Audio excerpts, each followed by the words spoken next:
Alam nyo ba guys na ang babae kapag na-reach na niya yung matured age niya, nagpapaganda yan, nag-gym na yan, bine-better na niya yung sarili niya, hindi dahil gusto niya na attention from boys.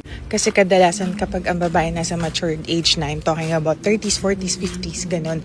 Tapos na sila dun sa phase na nagpapapansin sila sa boys. Kung i-improve nila yung image nila sa social media, most especially, para yun sa mga stalkers nila na babae din. Gusto kasi nila kapag visit ng mga haters nila na babae din, yung mga profiles nila. Let's say for example, yung mga social media accounts nila, maatake sa puso, sa mga makikita. Kasi makikita, ay, ang ganda pa niya.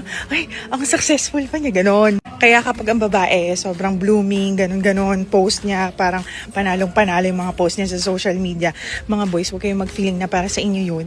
Usually may laban yan. Kalaban nila yung mga alam nilang stalkers nila, alam nilang mga haters nila, yung mga hindi makatulog kasi okay pa yung life nila. Or kung wala man siyang ganong klaseng stalkers, yung ganyang edad ng babae, mas nag-e-enjoy na yan sa mga papuri ng kapwa niya babae kaysa sa lalaki.